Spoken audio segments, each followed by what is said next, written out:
New South Wales teachers are going on strike. Let's have a look. Hello everyone, Florian.Heise here and welcome to another episode of HeiseSays. Grab your stein of coffee because I want to talk about this strike that's happening in New South Wales. So, let's have a look at some of the news headlines. Teachers went on strike for across-the-board pay rises, but there's a better option from the Sydney Morning Herald. The Guardian, New South residents warned to brace for more industrial action after teachers and transport workers strike. Mamma mia!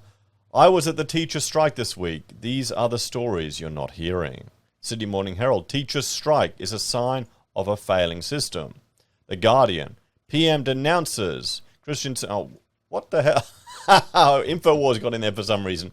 The Education Minister, Sarah Mitchell, says teachers' union caused more disruption to New South Wales schools. 9 News, thousands of New South Wales teachers strike for the first time in a decade over staff shortages and stagnant wages. So, and here we go, the Australian Financial Review. As Catholic schools could join teachers' strike as wage cap pressure grows. Now, I thought, here we go, what else? Bus strike, New South Wales public school strike, wage cap, tests by mass teacher strike. So I thought rather than going through one of these articles, I thought we'd look at something a bit different today. Let's have a look at the Australian Communist Party, their take on the teachers' strike. Now, don't worry, guys, I'm not going down the communist path, but it is valuable to expose yourself to the ideas and positions of people and political ideologies that you may not agree with. I don't agree with communism or socialism, probably because I was brought up by immigrant family who worked. And, well, who also fled East Germany. So, you know, there's kind of that too. So let's have a look here at what the commies have to say. So, on December 7th, public school teachers across New South Wales are going on strike. Remember that, guys? Did you ever think, I think there would have been some strikes back in primary school when you got to stay home. Or I remember hoping as a kid that there'd be a strike so you get to stay home. Wouldn't that be awesome? It never happened enough. The Militant Monthly, that's what it's called, spoke to radical educator. What the hell's a radical? And poet. Okay. Here we go. This is going to be like the meme. What are you going to do? Actually, you know what? I'm going to look it up now. You know what? What are you going to do? Okay, we've got this meme sums it up. Now that the revolution has succeeded, I can finally pursue my own philosophies and arts without worrying about jobs or money. Then we have, get back to the line. You are late for production. Oh, yeah. Yep. Yeah. They're gold, guys. They're gold. So, anyway, radical educator and poet Dan Hogan about the reasons for the industrial action and the ways people can show solidarity. So, number 1. Which teachers in New South Wales are striking and why? All public school teachers and principals are striking on Tuesday, the 7th of December, over the government's failure to address spiralling shortages, stagnant wages, and unsustainable workloads. Now, well, I agree there. I imagine the workloads are unsustainable, and I honestly would argue that a lot of that has to do with the curriculum, the amount of stuff they are loading on the curriculum that they're squeezing in there, and that the teachers are expected to teach it all, and there's so much. They need to, if they want to reduce workloads, reduce the curriculum. Cut all the bullshit out of it. The commies are going to lose a lot of the stuff they love. You know, reading, writing, and arithmetic. That's all you need. We were just looking at the grade 4 mathematics books that Rachel just bought for Mina next year. And it looks like an English book with so many words and stories and investigations. They're trying to make it, too friendly. Anyway, in short, we're striking for higher wages. They want more money, less work, and job security. Well, your civil servants. Can you even fire civil servants these days? I mean, run a small business. The New South Wales government's teacher recruitment has taken a critical downturn. Simply put, the demand for teachers overwhelmingly outstrips the supply. This has entrenched a shortage of teachers and has seen students not receiving the quality education they deserve and that the taxpayer is subsidizing. I honestly think it's more to do with the curriculum than all of this stuff. Because, here's the thing. It's a very old-fashioned model of teaching in the classroom where everyone's sitting there. There needs to be this sector. It's a 19th century Prussian model to create factory workers and good citizens. There needs to be some disruption there. Khan Academy, the way you can teach there. But, everyone loves their school and the parents get involved and it's a good cohesive part of society. Get them stuck in mortgage debt, get their kids in school, The parents will fight harder when they know their children are close. Gaining higher wages would see the abolishment of the government's 2.5 wage increase cap with each new enterprise bargaining agreement, which would be a huge benefit for all public sector workers whose pay and conditions are presently trapped under the cap. Well, let me bring up a chart here where we just look at the differences. Is this it? This is the wage price growth index, which is pretty much stalled, but this is showing you the difference in the public sector and the private sector for the wage growth. Red is public sector, purple is the private sector. Do you notice a difference in that chart, guys? This is the thing. The problem is you're going to get people, particularly teachers, who may have never worked in a real business in their life. I mean, Albanese, that's maybe our new prime minister, he's never run a business. You want people that know the challenges of all of this bullshit red tape that you're putting on them. You want teachers that have real experience. Currently, classroom teachers are paid for 37 hours of work a week, but in reality work between 50 and 80 hours a week, and sometimes more. Every hour outside of the 37 is unpaid overtime. Yeah? And? Okay, I'm a small business owner. My perspective is not the same as a civil servant that actually expects to get paid for everything. I've got to think like a communist here. Primary school teachers get only 2 hours of planning time during award hours each week, and high school teachers get 5 hours planning time a week during award hours. Reduced workload would mean we can focus on the core business of teaching. And actually, no, I agree with him here 100%. And again, I'm saying it's the curriculum. Most teachers are oscillating between exploitative temporary contracts and casual work and do not have job security in way of permanency. Well, this is because you made it so hard to fire crap teachers. This is what happens. If you want job security, you need to make it easier to terminate people. It seems counterintuitive. You need to make it easier to hire, easier to fire. So if someone's shit, you can cut them quick. Under these conditions, it makes sense that people aren't flocking to become public school teachers. People don't want to go through the rigor of an education degree to find there are only a measly 10 permanent jobs going on the other side. According to the department's own internal reporting, New South Wales is on track to run out of teachers in the next 5 years.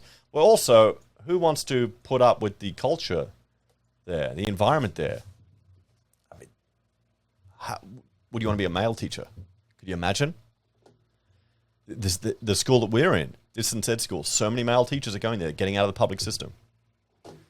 So, how has this struggle developed? What other actions has the union taken?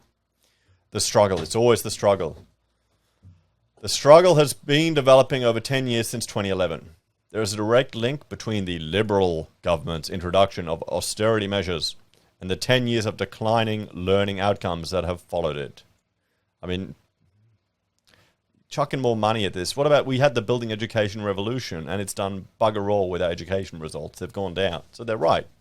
I honestly, I think they're adding too much. I'm repeating myself here because, well, it's been so long since I've been to school, but I am seeing how much is in the curriculum because our school has just changed over where they've had to align more with the curriculum. And there's just, I mean, you don't need like Indigenous history and bloody mathematics, guys. You know, you don't need to work all this crap into everything. It's mathematics. Oh, I hope the feminism doesn't creep into it. Starting with the imposition in 2011 of a 2.5% wage cap on the wages of all public sector workers. I know, it should be, 0%. So long as the state is running it at a deficit, don't give any civil servants a wage rise. Why don't we have that? The goal should be to reduce government. I actually quite like the Libertarians' policy for education. That's quite a good one. And anyway, we're reading the commies here. This wage cap has seen teacher wages decline in relation to inflation, cost of living, and other professions. But are teachers actually a profession? I asked some teachers that, and they got really shitty at me. But think about it: is there an act, a code of conduct? Where can you report about it? There would be. There'd have to be an act and a code of conduct, wouldn't it? Anyway, just when you're in a union, that's counterintuitive to a profession. A profession shouldn't be in a union. They should be, they should have the best interests of their clients and the greater public at heart. The same Liberal administration also weakened the powers of the Industrial Relations Commission to gain positive outcomes for workers, effectively beefing up powers for hostile public sector employers. The New South Wales Department of Education has shown how it intends to use the weakened IRC by obtaining orders from them declaring this strike unlawful. Funny how I can't even find a pencil for my students to write with, but the DET can find the time to take legal action against your own teachers who are unionized. Well, don't the kids need to bring their own pencils? Hasn't that what it's always been? It was back in my day. Has that changed, comrade? This is a slur against public education. If you don't care about teachers, you don't... Oh, see, this is the bullshit here. This is what I really hate about this education, this thinking.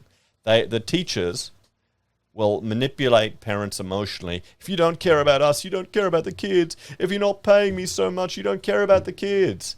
Their pay should be tied to their outcomes. If the kids' quality is going down, then they should get paid less. But the problem is it's a spiraling loop. Maybe then the people who write the curriculum, their pay should be dictated to that. If education levels go too far down, well, you know what we do? Take their houses off.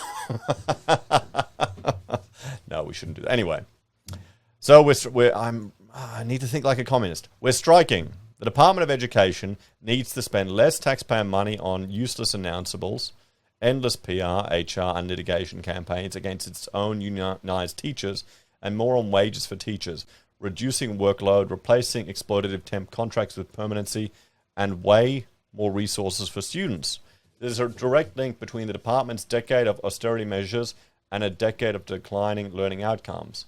PR and litigation will never change that. Working conditions for teachers are the learning conditions for students. Enough is enough. Nothing can stop us from striking. Okay. Number 3. What are the objectives of the day of striking? To demand the government take action on declining teacher wages, worsening shortages and skyrocketing workloads, to signal to the Department of Education and New South Wales government that enough is enough.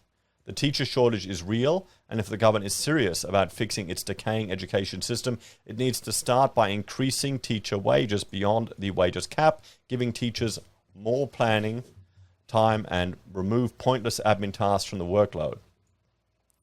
As outlined in the roadmap in the Gallup inquiry, there isn't a shortage of teachers because there is a shortage of supply strategies and schemes. There is a teacher shortage because the profession has been driven into the ground by poor governance that has overseen the long-term stagnation of wages, exploitative temp contracts, over-casualisation, and an overblown workload pockmarked by a litany of low-value tasks that have decimated every teacher's work-life balance. On the day of strike action, rallies will be held across the state. So how can people support the strike before the event and on the day? People can show their support by going to this website and by vocalizing their support in private and on social media. More resources and fact sheets can be found on More Than Thanks website. Anything else you'd like to mention about the strike teacher solidarity? All options have been exhausted in negotiating with the New South Wales Department of Education. We have no other choice but to strike. The department should be grateful that we are doing a one-day strike in week 10 of term 4 and not working to rule instead. It is no secret to staff, students and parents connected to public schools that New South Wales education system is built on the unpaid overtime of teachers.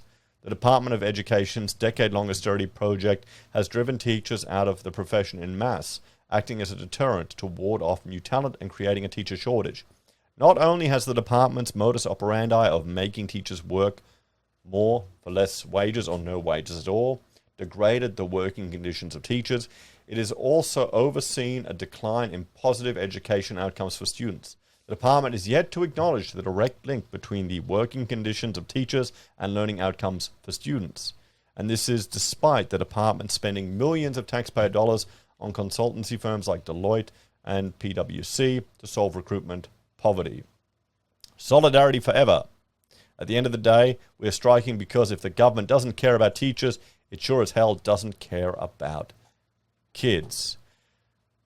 So there you go, guys. Let's cleanse the palate after going through the communist perspective, and let's have a look at the Libertarian Party's solution to education.